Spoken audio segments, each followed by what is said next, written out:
عمر بن عبدالعزیز ته دا خبر رسیږي چې کومه دفتري عاملاتو د کاغذ ته استعمالولی چې مطلب لاپروایي کوي بې پروایي کوي پروا نه قدرمند دی د خط ولیکه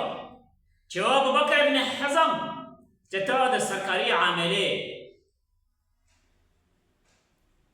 دفتري عاملات چې دی هغې ته مشر افسر یې